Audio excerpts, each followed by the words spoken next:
como disse a nossa a prece da abertura, Cledi, inspire-nos. Então, vamos nos inspirar.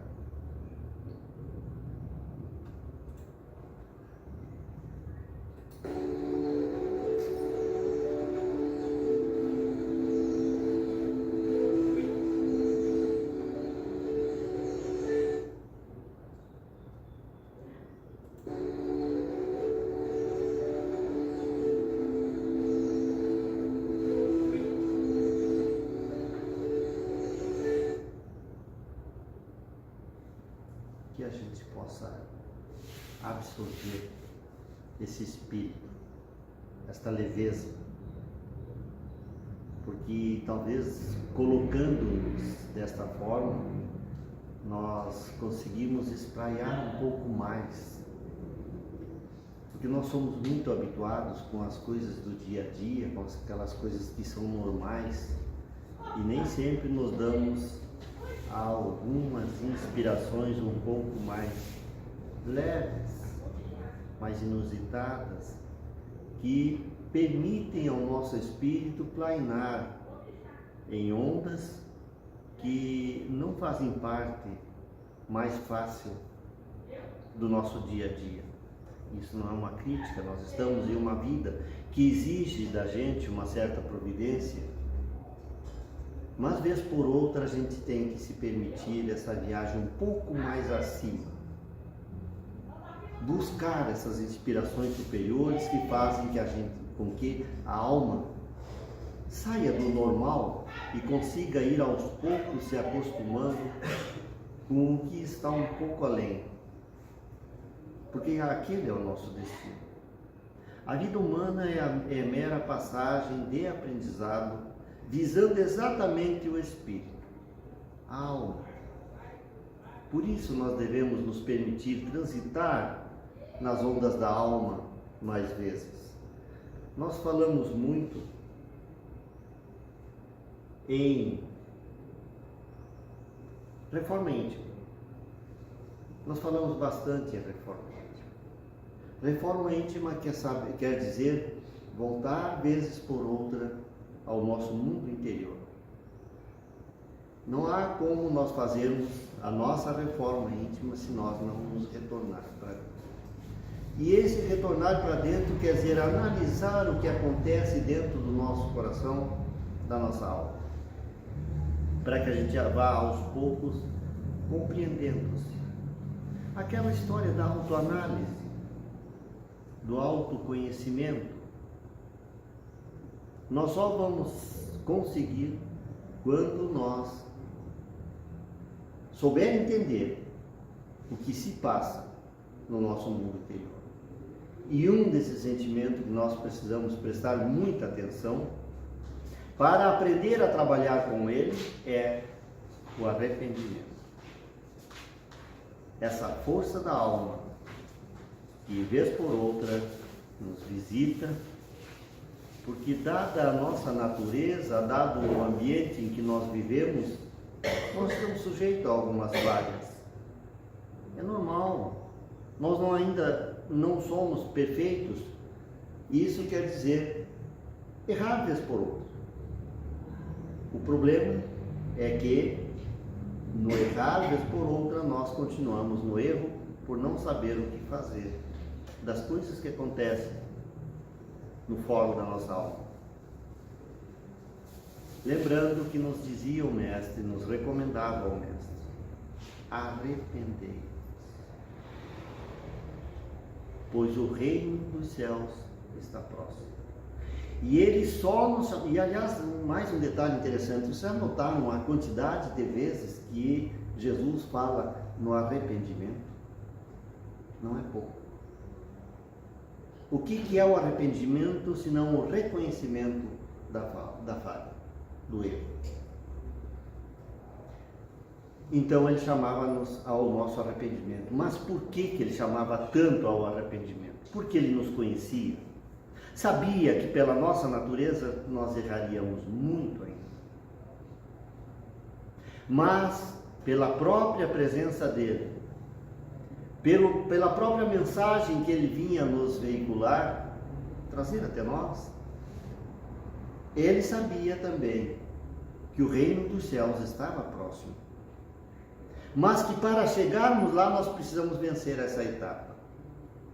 E só venceremos essa etapa quando soubermos trabalhar aquelas coisas que ainda acontecem no nosso mundo interior e que, infelizmente, nós ainda não sabemos dar o direcionamento correto. Esse texto está lá no nosso livro, o livro do mês de janeiro, do Clube do Livro.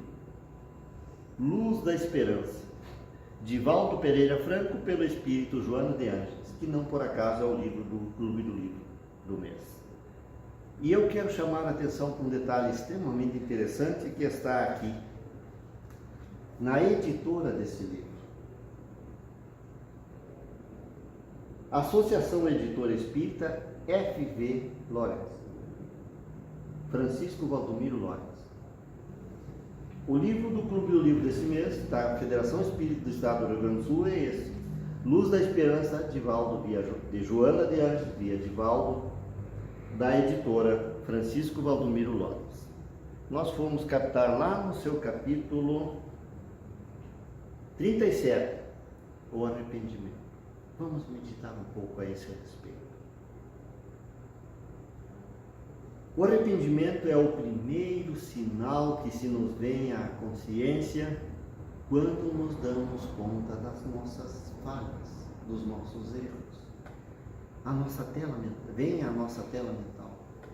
Quando a gente erra e vem aquele impacto na alma da gente que a gente se sente digno, ao perceber que falhou. Claro que esse já é um passo andado, porque muitos de nós ainda erramos e continuamos errando, consciente ou inconscientemente, e fica assim como se fosse o perfeitamente normal.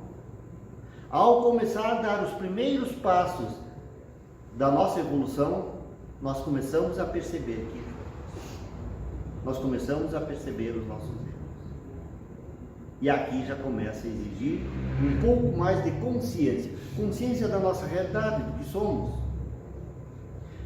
E o arrependimento virá imediatamente ao nosso campo mental, fazendo-nos perceber do tamanho do erro. E o reconhecimento pede atitude dinâmica e corajosa pela retificação. Aqui nós já precisamos dar mais um passo. Porque perceber que erramos, quase sempre nós percebemos. Arrepender-se de ter feito o que fez, ou permitido o que permitiu, é o segundo passo. O terceiro passo é buscar a retificação. Buscar corajosamente essa reabilitação que nós precisamos primeiro, perante a nossa própria consciência.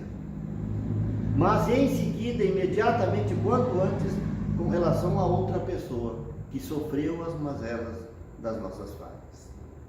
Nós não podemos deixar de pensar neste outro. Mas o primeiro passo é íntimo, é de nós mesmos, para a nossa própria consciência, é a corrigenda perante a própria consciência. É o reconhecimento do erro e a atitude dinâmica, que exige coragem, que exige muita coragem. Porque nós, infelizmente, não temos coragem de nos enfrentar. De nos enfrentarmos. Nós não temos a coragem de admitir nem a nós mesmos que houve um erro. Por isso a necessidade de coragem. Coragem e determinação. Porque é só quando a gente enxerga o erro em nós que nós estamos começando a abrir as possibilidades de fazer a corrigenda que se faz necessária. Lembro que aqui está presente a lei de causa e efeito. Se nós fizermos algo que é uma falha e que prejudica algo ou alguém, nós estamos incorrendo na lei de causa e efeito. Rapidamente vamos trabalhar com a lei de causa e efeito e produzir o benefício necessário para que se equilibre novamente a economia universal. Porque é só o amor que cobre os nossos erros. Dizia o sábio apóstolo, só o amor pode cobrir a montanha dos nossos erros. Lembremos-nos disso. Porque ele se fará necessário esse sentimento, essa força, essa energia que nós, para que nos entendamos, damos a essa energia o nome de amor. Só o amor tem a força necessária para cobrir todas as nossas falhas. Nós temos que ter essa coragem de entender isso e produzir em nós esse sentimento. Tem por finalidade propiciar a inadiável reabilitação. O sentimento de arrependimento, e só sente arrependimento quem tem um mínimo de consciência. Quem tem consciência é que vai sentir esse impacto chamado arrependimento. Mas ela tem por finalidade fazer perceber o erro, que cria, que abre as portas necessárias para o segundo passo, que é a inevitável e inadiável reabilitação. Perante, em primeiro lugar, como dizíamos, a nossa própria consciência. E imediatamente em seguida, com relação àquele com quem erramos. Porque o problema, claro que errar é um problema, porque significa que o quanto nos faz perceber o quanto ainda precisamos evoluir, aprender, vencermos-nos. Mas o erro está em permanecer na situação de falha e não fazer nada. Então nós temos que ter a coragem de buscar a reabilitação de nós mesmos, em primeiro lugar perante a própria consciência, que aliás é muito difícil. Mas infelizmente, para vencermos, alguém diz que os nossos maiores inimigos moram aqui dentro. E é verdade, porque infelizmente nós temos uma batalha enorme a ser cumprida se quisermos ter consciência de nós mesmos. Então, o arrependimento tem essa finalidade, abrir as portas para a inadiável reabilitação. Nem sempre as circunstâncias nos permitem o campo de recuperação. Nem sempre. As pessoas, infelizmente, na sua boa parcela, não dão esse espaço possível para a reabilitação. Não aceitam nem sequer um pedido de desculpa. Não dão a possibilidade da gente reagir sobre o erro e fazer um benefício. Preferem jogar de volta o desaforo recebido do que dar a possibilidade de uma reabilitação. Então, nem sempre é possível nós nos recuperarmos perante as circunstâncias.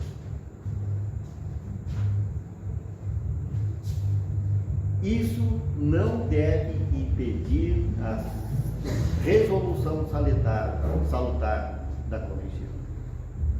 Porque uma coisa é a outra pessoa não aceitar o nosso pedido de perdão, de desculpa, o nosso gesto de reabilitação. Mas pelo menos diante da própria consciência eu estarei quites. Se eu fizer o meu movimento e fizer o suficiente para pelo menos diante da minha própria consciência, diante de mim mesmo, fazer o processo de reabilitação. Porque não posso permitir, menos ainda nos tempos de hoje, em que defendemos pensamentos aprimorados de espiritualização, de aperfeiçoamento, de consciência, em que tanto insistimos em estudar o Evangelho de Jesus, permitir erros e falhas. E que, conforme vimos, nem sempre as pessoas nos dão abertura suficiente para a reabilitação. Mas aqui a questão já é mais dele do que minha. Porque eu devo a mim, a ele, ao conjunto das pessoas que convivem, ao universo, a Deus, aos espíritos, a quem quer que seja, aos santos e aos anjos, eu devo sim o meu movimento de reabilitação. Porque eu fazendo a minha parte, pelo menos, eu estou cumprindo com o meu dever.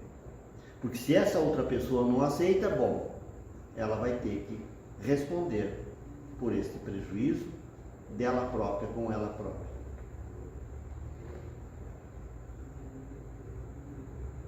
A atitude de reconhecimento nos impele ao enobrecimento íntimo. Porque, infelizmente, a nossa pressa de autoanálise, nós sabemos perceber que erramos e que estamos em falha. E isso nos traz um sentimento de autopunição, de culpa, de autodiminuição, desvalorização. Mas o movimento que nós provocamos no sentido da reabilitação nos impele a um enobrecimento íntimo, quando nós temos a coragem de entender essa falha, a nossa pequenez,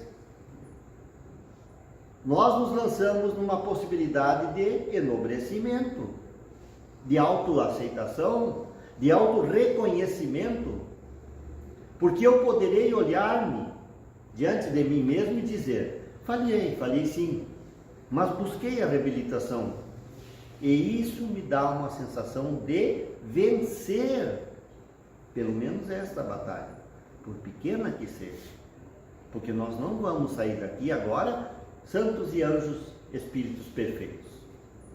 Nós caminhamos.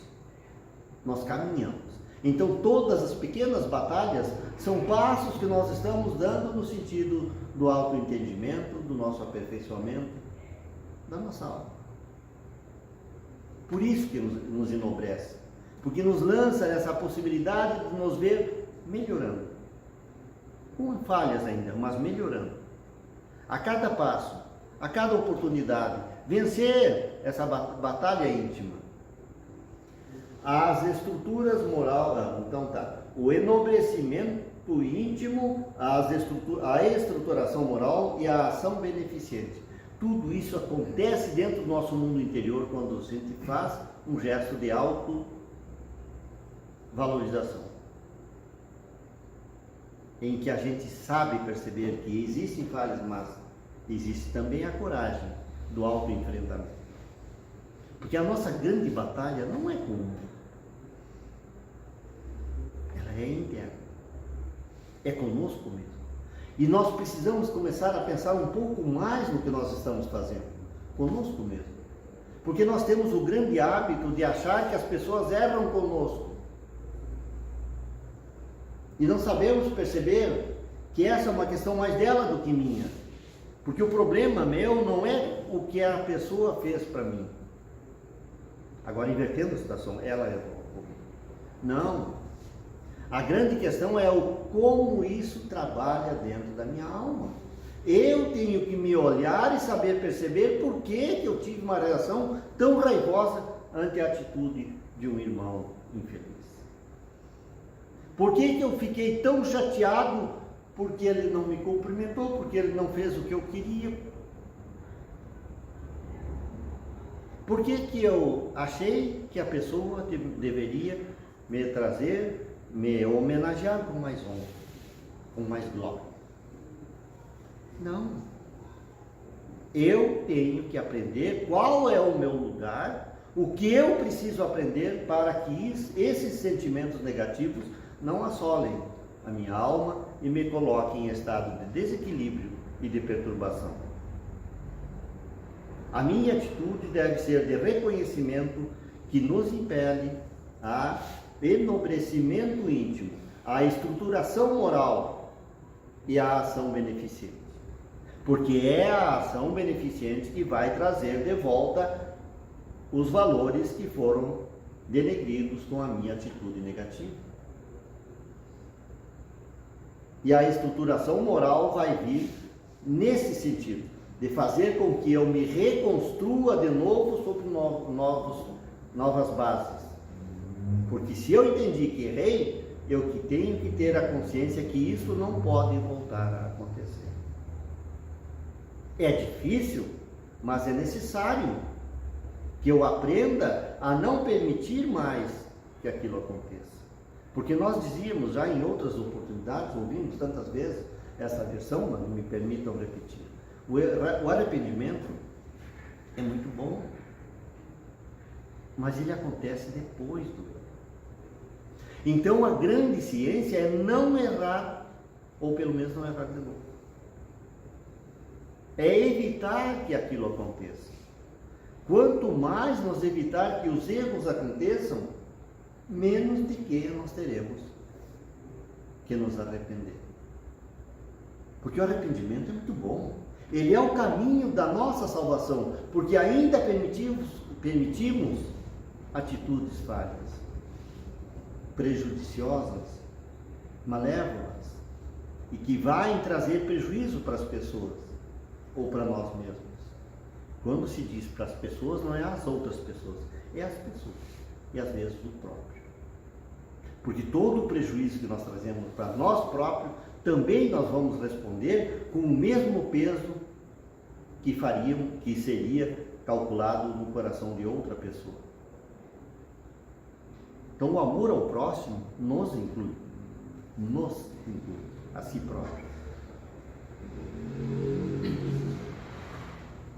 As realizações dignificantes envolvem o seu autor numa áurea de paz e bem-estar.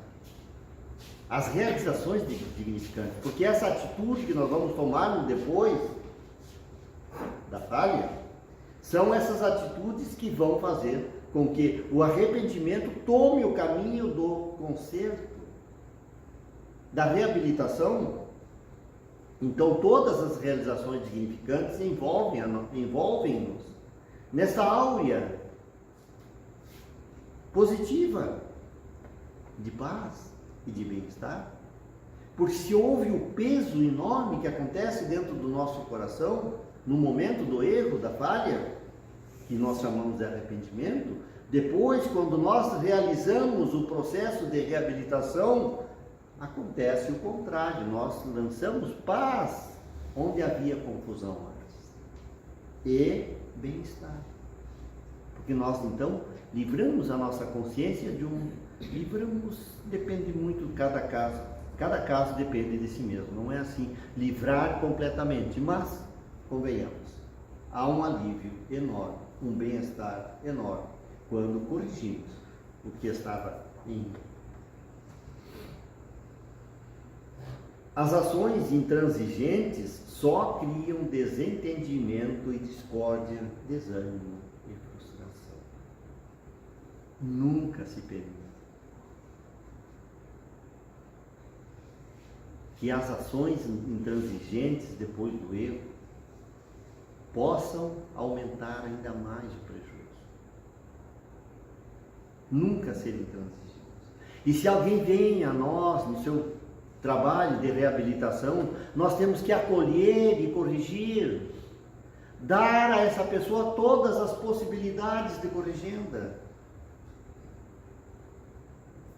Caso contrário, nós estaremos criando um ambiente de discórdia, desentendimento, de desânimo, de frustração, que só coloca para mais difícil ainda. Nunca transformar arrependimento em culpa. Como é fácil, como é fácil.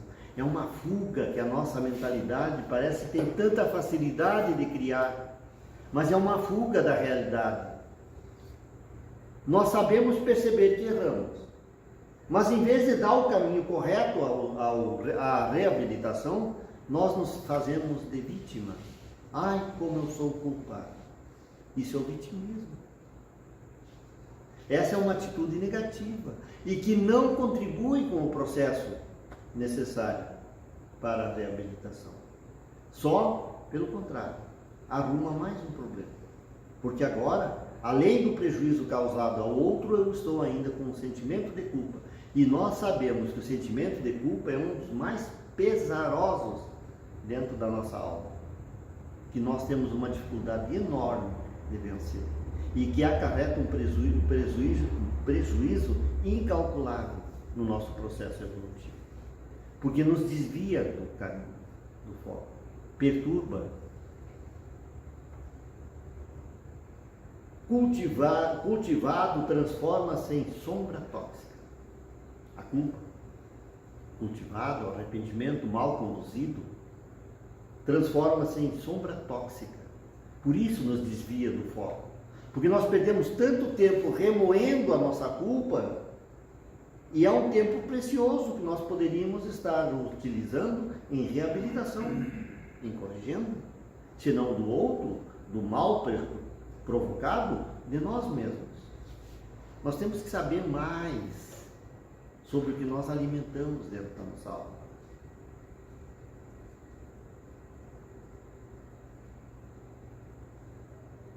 O erro é experiência, ou ao menos nós devemos transformá-los em experiência. Me perdoem colocar no plural, então vamos colocar no singular o erro, porque nós vamos errar só uma vez.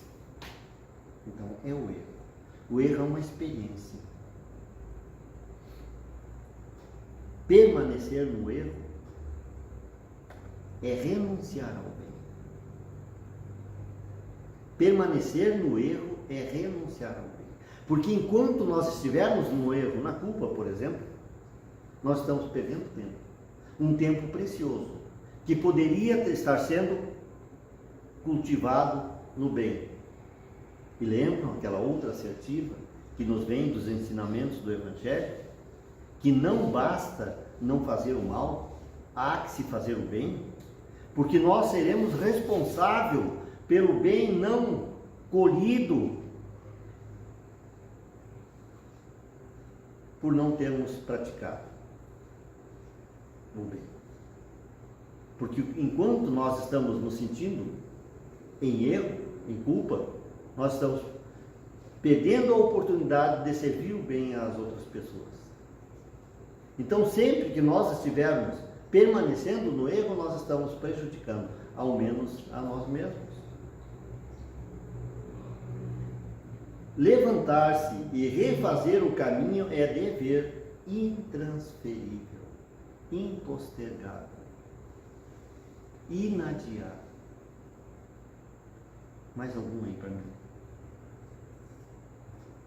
Tá? Levantar-se de qualquer erro que nós praticamos na vida, é caminho, é refazer o caminho. Levantar-se e refazer o caminho é dever intransferível, que não se pode delegar a ninguém.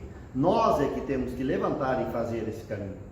Não adianta nós querer passar para alguém. Não adianta nós ir adiando e deixar para uma outra oportunidade mais favorável. Não. O bem tem que ser feito mais imediatamente que se puder. Porque é o bem que nos salva. É o bem que pesa na nossa balança na hora de vencer.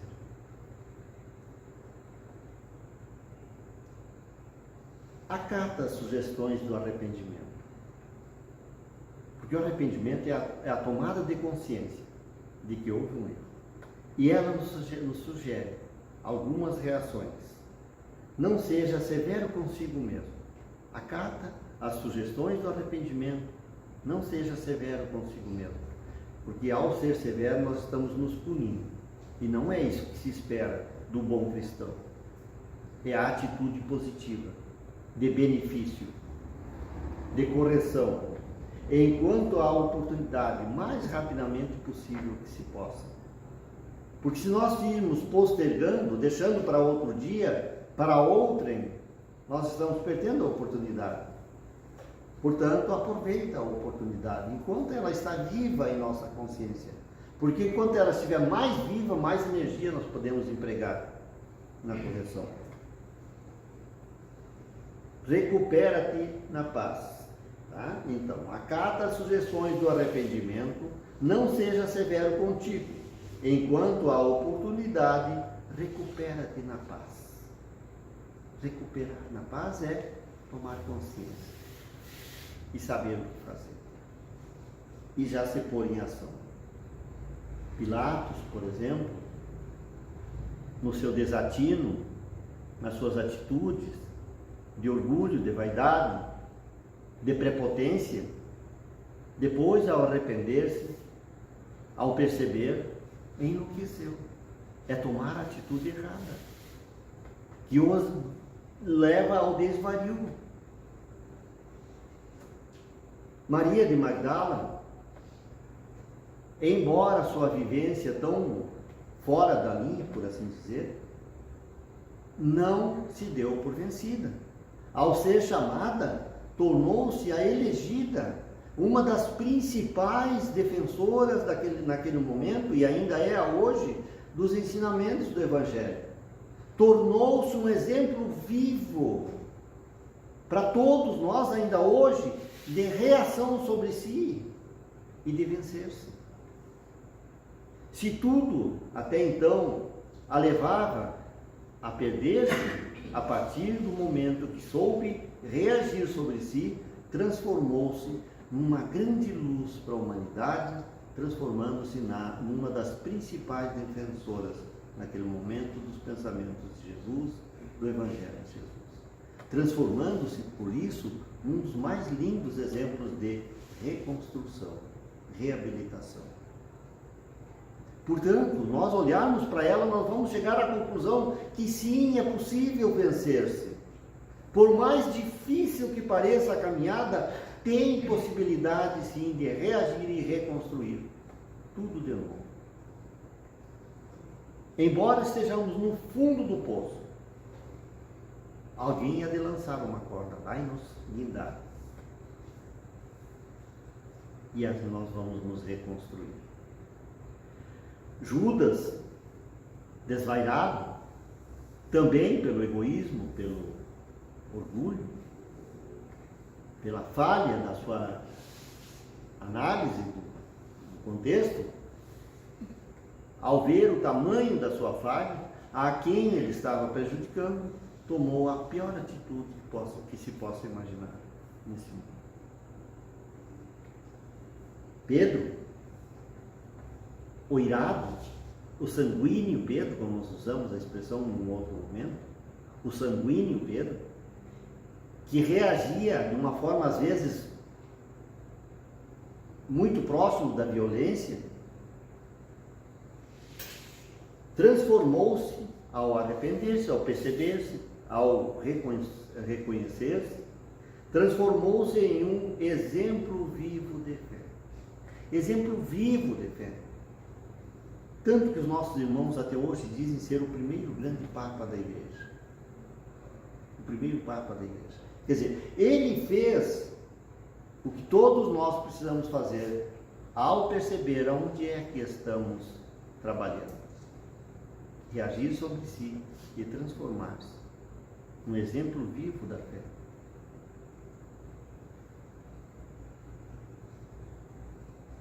A humanidade registra arrependimentos de vários matizes. Há os que facilitam e os que transvariam, como foi colocado nesses exemplos anteriores. Seja o teu arrependimento o que dignifica e liberta, tornando-te tranquilo realizador do bem. Tornando-te tranquilo realizador do bem. É isso que nós precisamos ser conosco mesmo, no nosso meio, na nossa sociedade, aonde nós nos colocamos, onde fomos plantados, para usar uma expressão um tanto quanto poética, ali nós devemos florescer e transformar-se num realizador do bem, porque é o bem que nos salva, é o bem que nós fazemos no nosso entorno, conosco mesmo, é isso que vai pesar na balança no momento que nossa consciência nos chamar ao julgamento, ao auto-julgamento. E são as experiências que constroem o espírito. Então nós temos que estar habituados a fazer o bem, para que cheguemos a um estado tal que o bem seja tão natural que a gente já nem nota mais e estranha quando alguém não faz da mesma forma. Esse é o bem que nós precisamos realizar. Esse é o bem que nós precisamos cultivar dentro dos nossos corações. Não a culpa do erro, porque este, infelizmente, só nos põe a mais difícil ainda. Enquanto que, se erramos, pratiquemos o bem em dobro, que aí nós estamos nos reabilitando.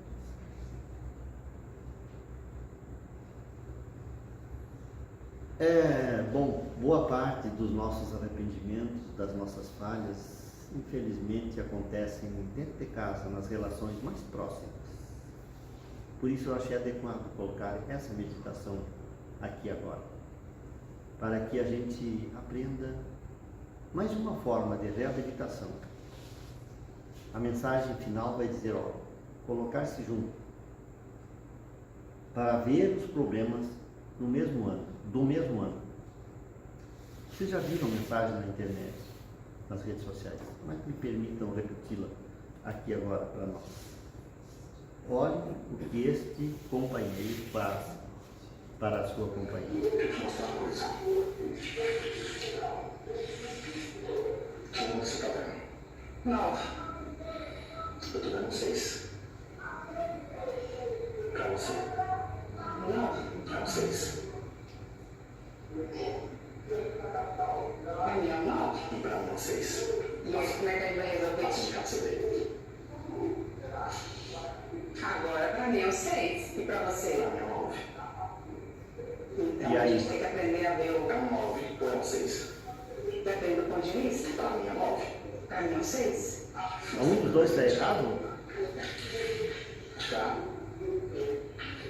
E agora o que você vê? 9. E agora eu também vejo 9. Você sabe por quê? Por quê? Porque agora a gente está um do lado do outro. Gente, mais um. Você entendeu? Então eu tenho meus problemas, você tem seus problemas, mas se a gente não ficar um do lado do outro, a gente não vai conseguir olhar na mesma direção. Aqui o marido e a sua esposa, companheiros de vivência doméstica, quer dizer, vivência familiar. Mas nós poderíamos colocar do lado do outro lado aquela outra pessoa que quem se errou. De repente nós estamos olhando de ângulos diferentes, só isso. Mas vamos trazer para nós intimamente. Quando nós nos colocamos lado a lado, do mesmo ângulo, nós vemos a mesma coisa e temos melhores possibilidades de acertar. Porque quando nós estamos frente a frente, um vê de uma forma e o outro vê do seu jeito. Não adianta trocar de lado.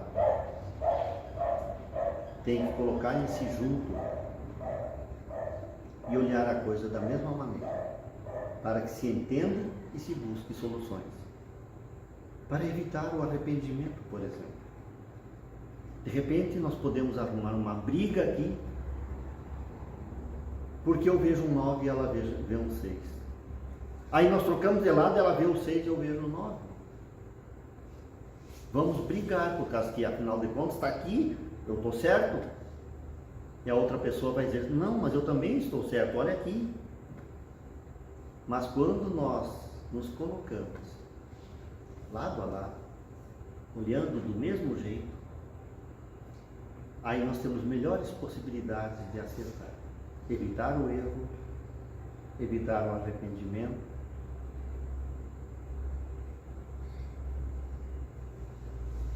Nós andamos em prece. Elevemos nosso pensamento na busca da paz e da harmonia.